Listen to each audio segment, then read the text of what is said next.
What's up, guys? Welcome back to the channel. Today, I want to talk about peak performance in trading, how to get better results without more screen time. I've gotten a lot of questions about this, so let's dive straight into today's video. Today's topics. I'm going to first explain why I'm making this video because it might seem a bit weird for a trading channel. Next to that, I will be talking about playing your A game, physical peak performance, mental peak performance, and a bonus at the end. So let's dive into the video. But first, quickly, aren't you already a member of Discord? Please join. You're missing out. The link is below the video. You get the ability to ask questions to experienced traders, share analysis and get feedback, and also learn a lot about data and statistics as well to improve your trading. So why am I making this video? I got a lot of questions from people when I told them I spend at least 3 hours a day backtesting or journaling, finding ways to improve my trading. And people ask me, like, how can you stay focused for that long? Like, how can you backtest 3 hours a day while being focused, having balance in your life, etc., etc. So I was like, okay, I think most people don't really understand how I schedule this and how I do this and how I take care of my mental and physical health outside of trading. So that's why I'm making this video. I also truly believe that trading is a performance sport. If I don't feel well mentally or physically, my trading results will suffer, even as a mechanical trader, because I won't put in enough time to improve my trading, which in the future will make my results suffer. Also, I might not be as focused, and because of that, I might make small mistakes. Especially if you're a discretionary trader, it's even more important to play your A game and to like treat it as a performance sport, because then your decision making is based on you. And if you feel like shit, the decision making will probably be shit as well. So it really is a performance sport and you should treat it like this. I also want to talk a bit about work-life balance, as a lot of people are struggling with this. I used to struggle with this in the past as well. Still not perfect at this, but that's also something I want to cover in this video. So let's go to the next area, which is playing your A game. You have to realize that you're playing against people with more information, more technology, more help, more money, and more experience than you. It's no secret that most people fail at trading. And if you want any chance at winning, you really should realize that you should bring your A game every single time. And if you're not, someone will take your money. Playing your A game requires discipline, patience, resilience.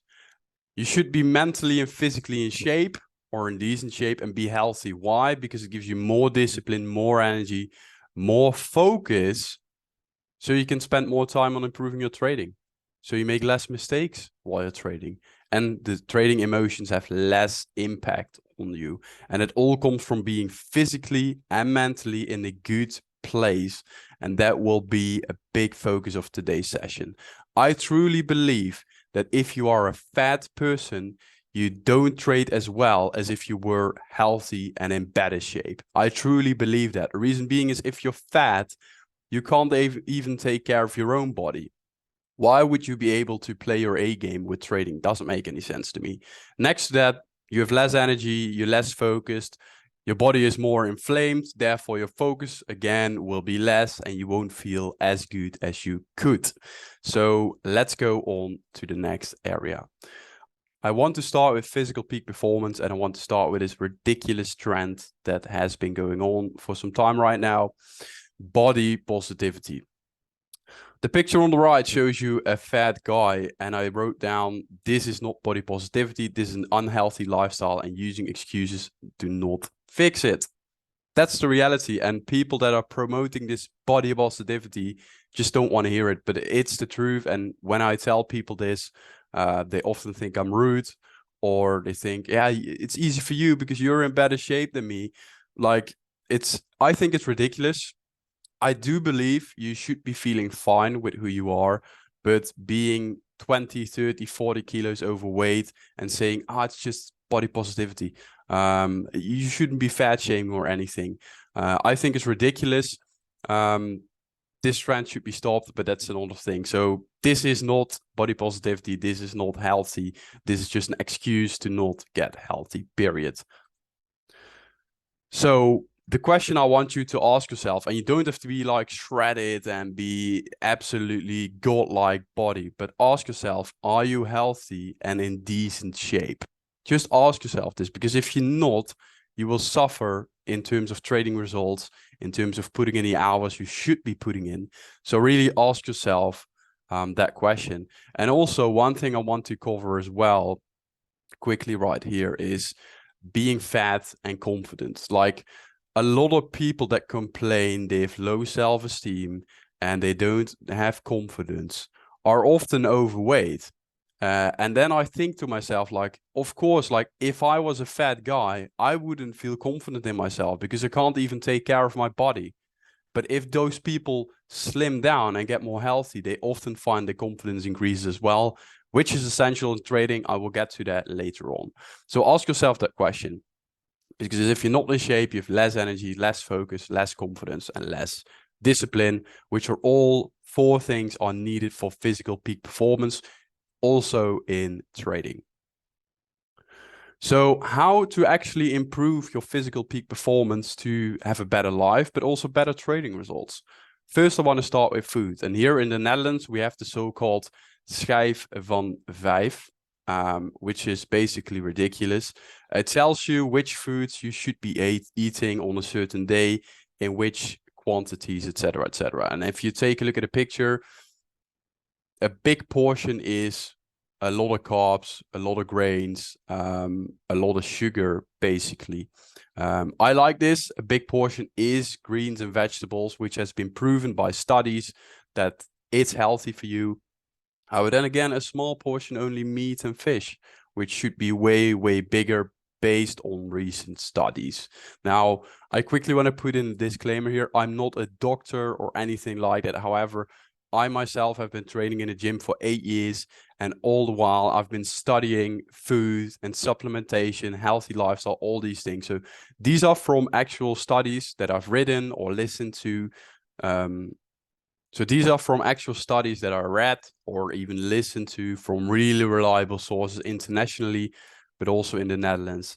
And I've implemented in my life for the past years, like multiple years, and I feel better because of it. I'm more healthy, more energized, etc., etc. So let's take a look at what you can do with your food to improve your performance. Eat the way nature intended it. And that's something I always keep in mind when I'm eating something or when I go shopping for food or whatever the case may be. Eat the way nature intended it.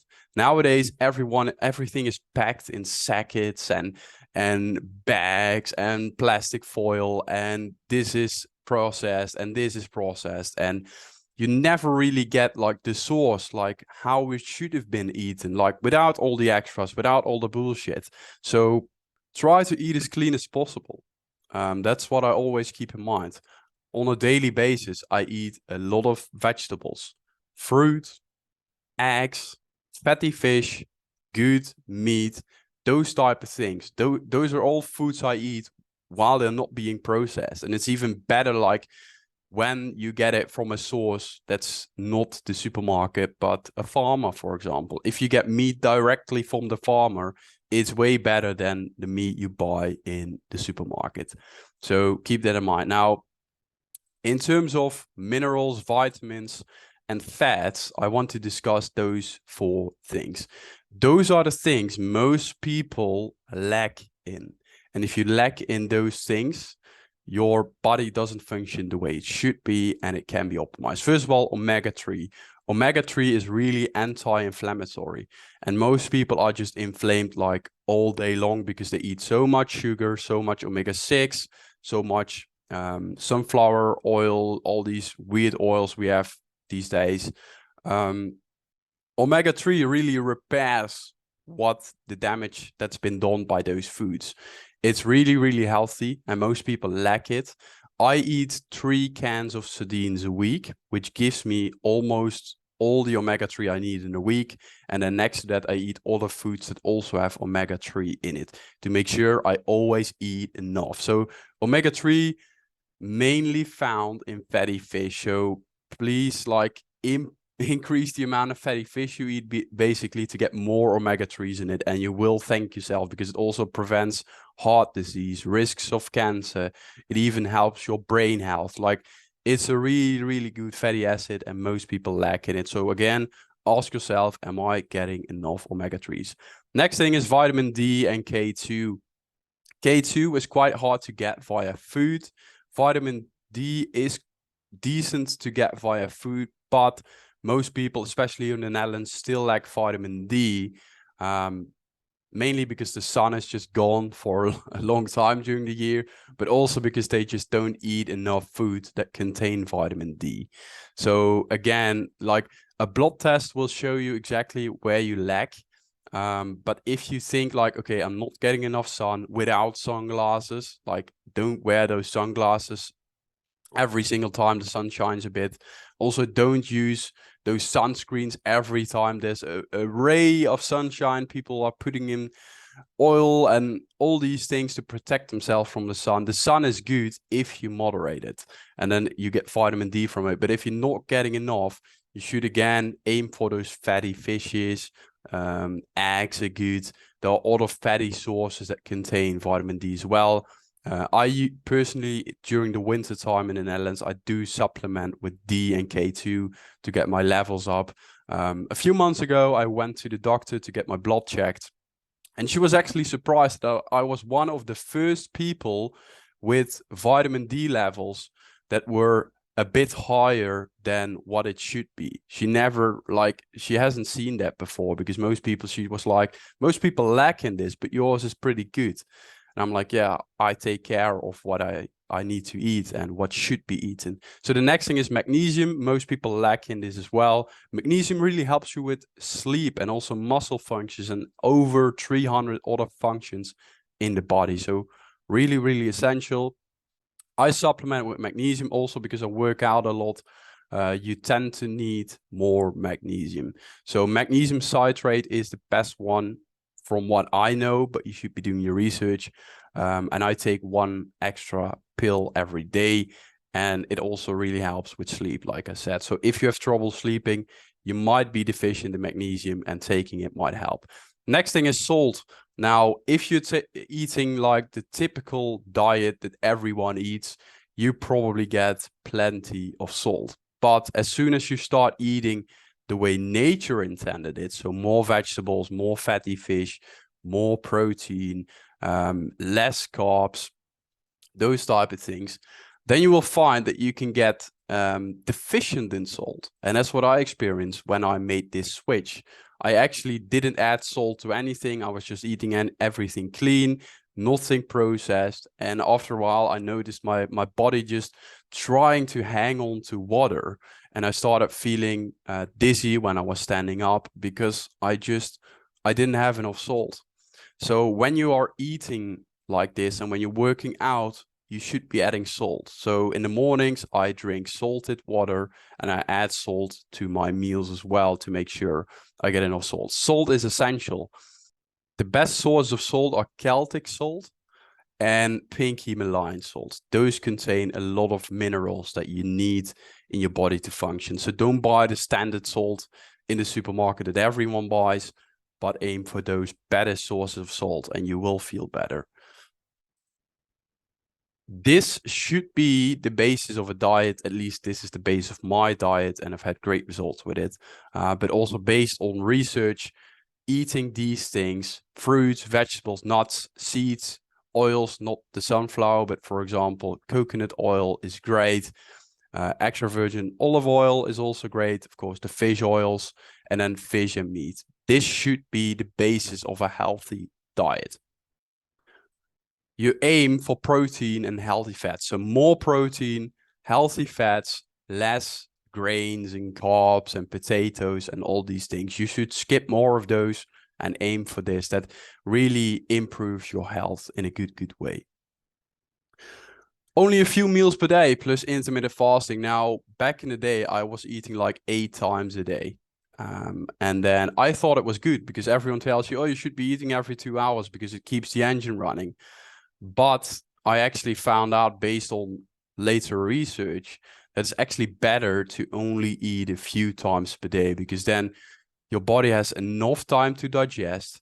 There's enough rest in between the meals, so your body can rest and digest better. And if you keep eating, you're constantly inflaming your body, because every time we eat, every time we drink, there's a bit of inflammation happening. And the lesser times you eat, or the fewer times you eat, there's less inflammation happening. And less inflammation means more health. So I only eat 4 times a day. It can still be trimmed down, but I need quite a lot of calories in a day. And otherwise my meals are quite huge. So I eat 4 times a day. I also do intermittent fasting. There has been a lot of evidence that it's really, really healthy. Also, it helps with your mental focus. So in the mornings is when your mental focus is the biggest. So before the afternoon, basically. And what food does is, if you eat a lot of food in the morning, and especially a lot of carbs, what most people do, you get a lot of brain fog and your focus will be gone. In the mornings, I have the most important tasks, such as 3 hours of backtesting, and I want to be fully focused during that period. So I don't eat. So I'm completely focused. My body is only focused on the screen, Excel, improving trading, not digesting, not anything else. And I can get the most out of my day like this. So I have breakfast around 10. Then I already have done 2 hours of backtesting. Then I have a breakfast. My breakfast is not the high carb or cereal or anything like that, what most people do. My breakfast is the big salad with fish, nuts, seeds, bit of fruit, and, like, of course, the vegetables. So really everything I wrote down here is inside the breakfast to get me started the right way. And it gives me energy. It doesn't give me a crash. It doesn't cause brain fog. It keeps me focused for the next few hours of work. So think for yourself, am I eating too often? Because every time, like, you take, oh, I'm taking a cookie just to get things going, like, think about what you're doing to your body, because it really isn't good. It's better to just eat 3-4 times a day, good big meals, good food. And then in the meantime, just drink water, or just drink coffee or a tea. And again, don't drink those juices between them. So that's it about food. Now let's talk about working out, moving more. So working out has so many benefits. Like, if you Google benefits of working out, you will find a lot of benefits, mentally and physically. And most people forget that working out actually improves your mental state. It's against depression. So if you are not feeling good or you have depression, it helps with relieving this. So all in all, very, very healthy. And most people don't do it enough. Move more.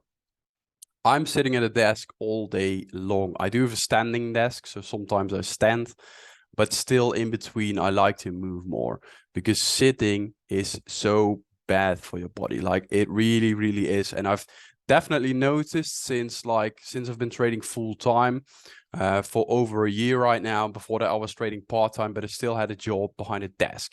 And since I've been doing that, I really noticed the bad impact of sitting all day.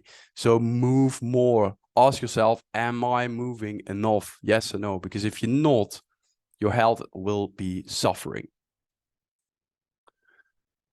The most important thing anyone can do, in my opinion, is lifting weights. And again, it's getting more popular, but most people still don't do this. Weightlifting improves your testosterone, which as a man is crucial to get more energy, more out of life, etc., etc. When weightlifting, most people do it wrong. They focus on the bicep curl, the cable flies, all these things that feel good, but don't actually do a lot to your body. When you're weightlifting, you should be focusing on the compound exercises: deadlifting, squatting, overhead presses, rows, pull-ups, bench presses. Those should be the focus of your workout plan. And that's where you should be applying progressive overload, which basically means doing more over time. So if I'm bench pressing 100 kilos today, I want to be bench pressing 110 kilos in a month or so. That is progressive overload. Getting stronger on the compound lifts is the best way to build muscle and improve your health. One thing most people don't know about lifting weight and building muscle is that when you are building more muscle, the amount of calories you burn while being in rest goes up because muscles require more calories. So people always ask me, how on earth can you eat that much in a day and not get fat? And you're even working at a desk all day. How is it possible? It's because I've been lifting for so long, and I'm not like the biggest guy you've ever seen, but I do carry quite a lot of muscle. And because I do, my standard calories that I need to maintain my body are way higher than people that don't work out. And because of that, I have less probability of getting fat in the future, which to me is essential. I want to be healthy and fit when I'm 40, when I'm 50, when I'm 60, 70, etc. And most people don't know that, but if you're building muscle, your calories that you need for maintenance go up, which makes it less likely for you to get fat. So think about that. If you're going to lift weights, should you be bulking or cutting? Depends on your current physique. If you're too fat, which you can easily find out, of course, you should be cutting. Cutting means that you're using less calories than that you eat. So, for example, if you eat 3,000 calories a day, I need around 34 to 3,500 calories a day. That's what I'm eating right now to slowly gain a bit of weight. If I'm going below 3,000 calories, I will be losing weight. And that's cutting. Then I will be cutting. Now, for most people, it will be way lower in calories. But for me, it's this high. Luckily, I can eat a lot of food, which is great. But that's what you should be asking yourself. Bulking means gaining weight, gaining muscle. And that is done by eating a bit more than you actually need. And those are the two things you can do, basically. So ask yourself, am I too fat? Yes or no? What's my goal? And then build a plan around it. So eat a bit more, healthy, of course. Start working out, getting stronger at progressive overload, at those compound lifts. That's how you will build the muscle in an efficient way. And there's way more to this, but then the video will be hours and hours long. So if you keep this as a basis, then you will definitely be better off than most people and improve your physical health. Other things in terms of moving more, I like walking, stretching, yoga, sometimes running, but it's just adding more movement into my life, basically. And that's really, really key. All right, so the next point is sleep. And sleep is essential for brain health, restoring the body, anti-aging, and just way more. And most people just don't get enough quality sleep. That's just a fact. Sleeping also has a massive impact on your productivity and focus. So when I'm not slept well, I immediately notice it's harder for me to focus on my back testing. It's harder for me to just do the things I should be doing on a day. I still do it, but it requires more discipline, more willpower to do so. So sleep is really essential. Now, how can you improve your sleep? Blue light blocking glasses. Most people don't use those or don't even know they exist. But when you're watching TV all night in the evening, you're telling your body it's not time to sleep yet. And one of the main hormones that you should have when you're going to sleep is melatonin. And melatonin activates when the light is gone. When the sun is down, it tells your body, okay, sun is down, it's time to start building this melatonin among some other things. And then it's time to go to sleep. And melatonin really improves your sleep. It makes sure you fall asleep and it makes sure you go through the right sleeping cycles during the night. But if you're watching TV all night, basically melatonin starts building when you hit the bed. And then most people are like, oh, I can't sleep, I can't fall asleep. It's because your melatonin isn't there. And then during the night, they wake up a lot because the melatonin isn't where it should be. So I have been using blue light blocking glasses for quite some time right now, and it has been a game changer. Every night I put them on at the exact same time. So every night my melatonin starts building at the same time, around the same time. And it really is a game changer. So if you are back testing in the evening, trading in the evening, watching TV in the evening, use those glasses and it will improve your sleep. Magnesium, spoke about a bit earlier, is essential for sleep. If you suffer from bad sleeping, just start supplementing magnesium in the evenings during your dinner, for example, and see the impact of it. No big meal before bed. My last meal is at 6 o'clock and I go to bed at around 10 in the evening. So there's 4 hours between, around 4 hours between my last meal and going to bed, which gives my body plenty of time to digest and puts me in a sleepy state. If you eat a big meal before sleeping, it often will make sure that you don't sleep as deep as you should. Another thing I want to add, don't go to bed hungry. So if you notice that you're really hungry before going to bed, then make sure the hunger is gone, but don't eat a big meal. Tight sleep schedule. This is one of the most important things, probably combined with blue light blocking glasses and magnesium, is have a sleeping schedule. Every night I go to bed at the exact same time. Every day I wake up at the exact same time. In the weekends, it can be a bit different, but during the week, I always do the same thing, because if you wake up and go to bed at the same time every day, it builds your rhythm, helps with releasing the right hormones at the right time, and just promotes overall sleeping. Next to that, no alcohol, at least in the evening. Alcohol is really bad for your sleep. Most people will be like, okay, but it helps me fall asleep. It might, but it will definitely fuck up your sleep cycles and your deep sleep will definitely suffer. And that's essentially the sleep that you need. So no alcohol. Have a post-work routine. So most people just come home from work and their mind is still working. And they're at the dinner table, they're discussing work. Then they're on the couch and they get an email from work on their phone and they're complaining to their wives about, this boss of mine is such a cunt, or whatever it may be. But have a routine that closes off work and then brings you to relaxation time.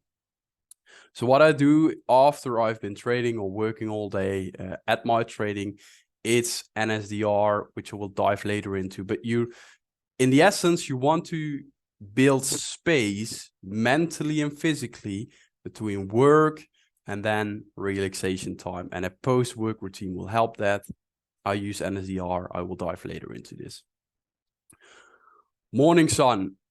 Morning sun is essential to get your rhythm going, to get the cortisol at the right time, etc., etc. So sleeping the same time every night is great, but then when you wake up every morning at the same time, you want to get light into your eyes, because it tells your body, it's morning, let's get started. It releases cortisol, which in the mornings should be high, and in the afternoon should be dripping down the entire afternoon and in the evening.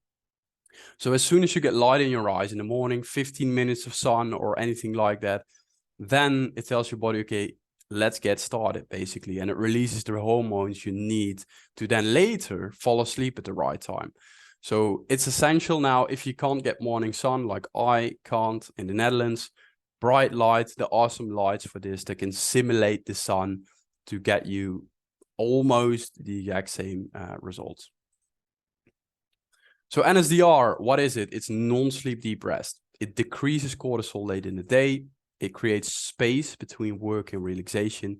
It improves recovery of all the things that you've been dealing with, and it relieves stress. So this is what I do after work. So usually before dinner, I do 15 minutes or 20 minutes of non-sleep deep rest, which basically I use to tell myself, okay, you did great today. Work is done, the back testing is done, everything is done. Everything that comes now is something you can do tomorrow. Now it's time to relax and enjoy the evening with the people I want to spend it with. So if you Google, or better, go to YouTube and search for NSDR, you will find some videos explaining it. And you can basically have some form of a walkthrough to teach yourself non-sleep deep rest. And it really decreases your cortisol. So when you're working, often your cortisol is high and you want to really get that down when you're going to relax. And this really, really helps with this. So the next point, mental peak performance, also essential in trading. Discipline, probabilistic thinking, confidence, and detachment. Those are the 4 most important mental skills for peak performance in trading. Let's take a look at them. Discipline first, essential in trading. If you're not disciplined, you're not going to follow your plan. You're not going to do the improvements. You're not going to do the backtesting. Discipline is the backbone of it all. Even in life, when you want to be working out, there will be days you're not going to feel like it. Discipline gets you there. So it is an essential skill to develop. Yes, you can develop it. I've said it before, build discipline outside of trading for more discipline with trading. That's how it works. Discipline is built by 30-day challenges. That's what I've used in the past a lot. I will do X for 30 days, regardless of anything. Every morning for 30 days, I will take a 2-minute cold shower. I don't care if I slept like shit. I don't care if I'm cold or whatever it is. If I'm sick, whatever it is, I will do that. And doing that really builds discipline. And after 30 days, just reward yourself with something, a nice meal or whatever it is. But doing things that you say to yourself you're going to be doing, and then doing them even when you feel like shit, that builds discipline. So always keep your word with yourself. And of course, working out builds discipline. Just sticking to a workout routine over time builds a lot of discipline. And I think those things is really what I've built my discipline in the past. People always ask me, how can you be so disciplined? I think the working out really helped me a lot. And just doing what I say I'm going to be doing. If I tell someone, yeah, I will figure this out for you, I put it in my schedule and I make sure I do it. I'm not like, oh, sorry, I forgot, or that's just ridiculous. Like, do what you say you're going to do. Simple. The next skill for mental peak performance is probabilistic thinking. And you have to realize trading is a numbers game. And I've said it before, but trading is nothing more than a numbers game. And if you understand it, you win. And if you don't, you lose. This point, you should really read it twice. 60% win rate means you win 6,000 out of 10,000 times, not 6 out of 10 times, what most people think. So you've probably seen this image before, but it essentially tells you the probability of losing X amount in a row within 100 trades. Really simple. If your win rate is 40%, there's almost 100% chance you're going to lose 6 times in a row within your next 100 trades. There's an 80% chance you're going to lose 8 times in a row. There's a 42% chance you're going to lose 10 times in a row with a 40% win rate. So it's not 4 out of 10. You might be losing 10 times in a row and then you win 10 times in a row. You don't know how the trades will distribute, how the odds will play out. The only thing you know is that based on your testing, on your trading, on a big enough sample size, your win rate is around 40%. You know that over a long time, you don't win 6 out of 10, but you win 6,000 out of 10,000, which might be a bit of an exaggeration, but it is what it is. That's what you should be aiming on. So when you get a trade that loses and it loses again and it loses again, while your win rate is 40%, keep in mind it's normal. Numbers don't lie. These are facts. Facts, guys. It's not something I made up. It's just mathematics. If you have a 40% win rate, there's a 42% chance you will lose 10 times in a row within 100 trades. Imagine if this number is 1,000 trades, then this will probably be 90% or so. 90% chance you lose 10 times in a row and you're there shitting yourself after 3 loses in a row. It's ridiculous. If you know the numbers, you should be feeling good with losing. If you know that you have an edge, and you should know that for certain, then this shouldn't scare you at all. So that's it about probabilistic thinking. On this channel, I have a bit more videos about it as well. So if you want more on that, visit the other videos. Next thing is confidence. You need confidence in your trading and confidence in yourself. So how to develop confidence in your trading? Mainly 2 things. Know that what you're doing has worked in the past. And when I ask someone this question, when they come to me and they say, oh, I'm losing with trading, I'm asking, has it worked in the past? And they say, I don't know. And then I'm like, yeah, like, of course you will be losing. If you're trading something that you don't even know if it even works, So you should be focusing on first gathering evidence that what you're doing actually worked in the past. 10 years of data, hundreds of trades. Has it worked? Yes or no? Get the answer.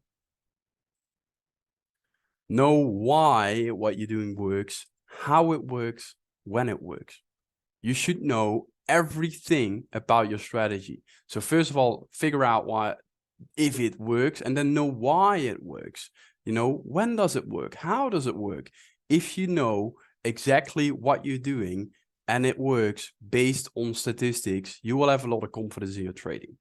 If you don't know these things, of course you will feel anxiety. Like, it's normal. If you're doing something and you have no fucking clue what you're doing at all, and people, like, there's money on the line, like, of course you will feel anxiety. That's fucking normal. That's just a normal human response. But most people are probably too dense to think about it, which is quite ridiculous if you ask me. Like, if I have to give a presentation to 10,000 people and I don't prepare at all, of course I will feel like anxious and scared and those things. But if I prepare, if I know what I'm going to talk about, if I know it's true, I will have way more confidence giving that exact same presentation. And that's how you should view your trading as well.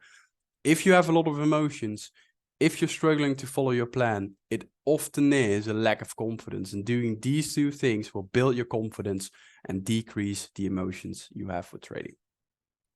Confidence in yourself. The ability to fully rely on yourself in any situation to get done what needs to be done. That, in my opinion, is true confidence. And most people lack this. I used to have a shit confidence, so I really didn't have any. And I built it over the years in terms of trading, but also in myself. And I think, especially as a man, you should be building confidence instead of just being like, oh, I'm okay.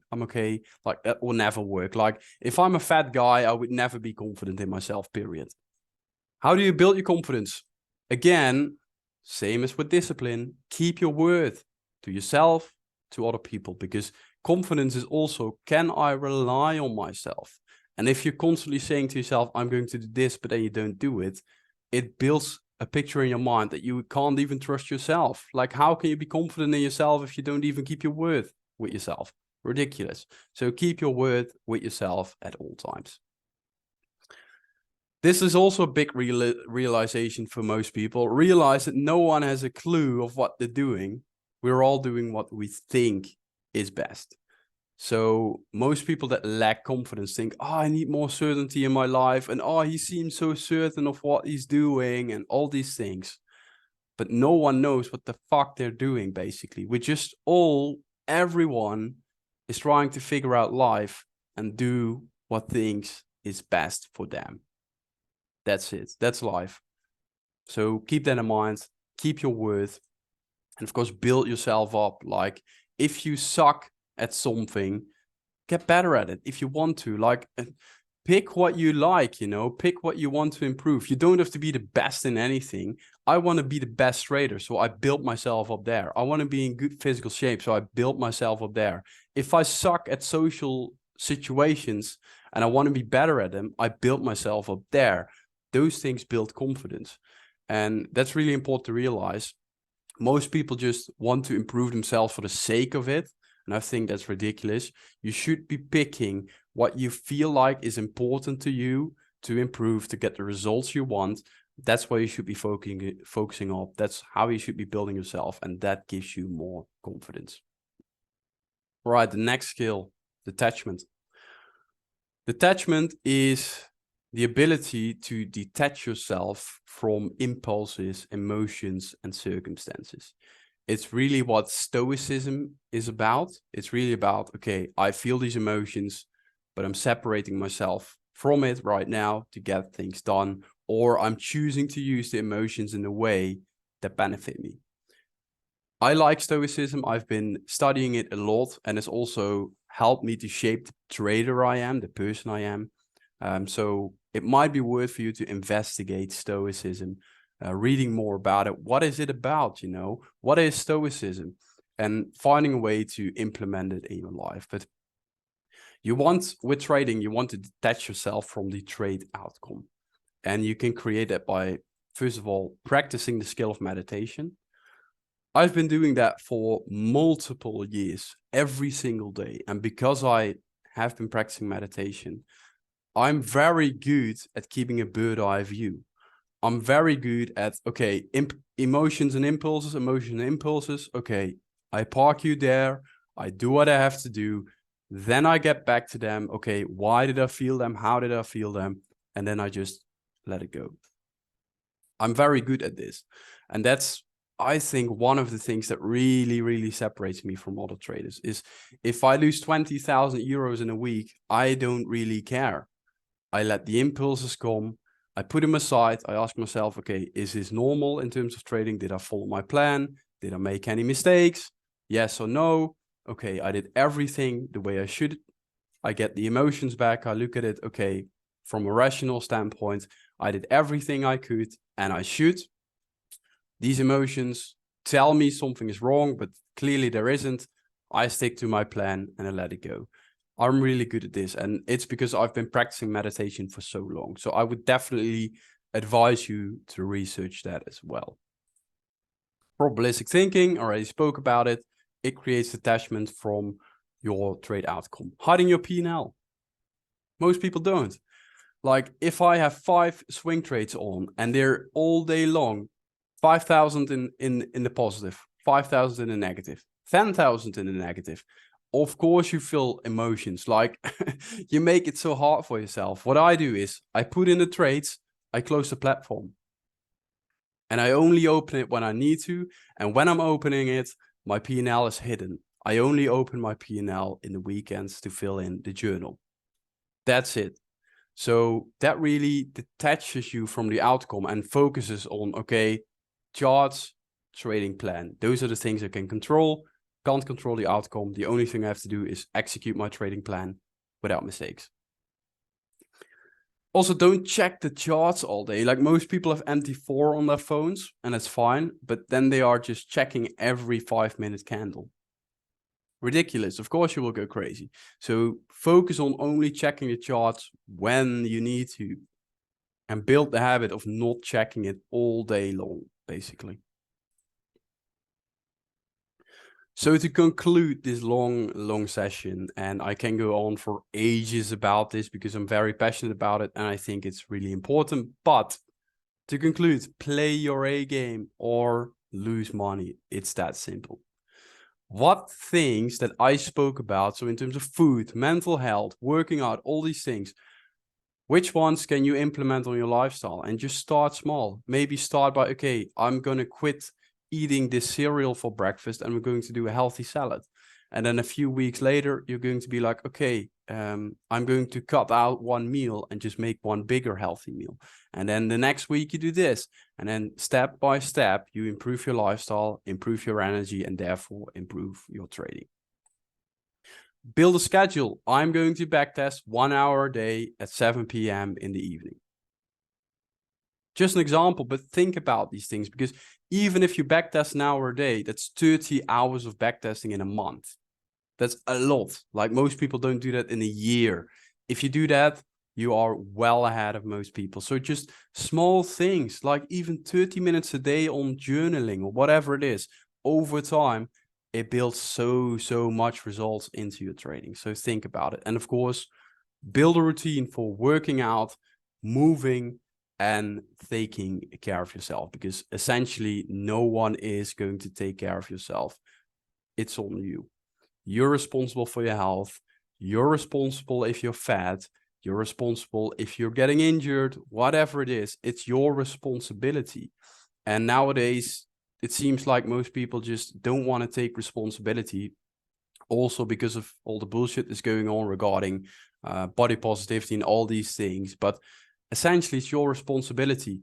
If a fat guy says to me, yeah, but it's a condition I have, then I tell them, you're the one driving to McDonald's, not someone else. It's your responsibility. And it's a bit of a joke, but it's the harsh reality of people just putting aside all responsibility and just blaming everything on anything else but themselves. And if there's one thing traders have in common, is that you should be responsible for everything you do. If you're consistently losing, it's your fault. If you're not learning from your mistakes, it's your fault. If you have emotional problems with trading, it's your fault.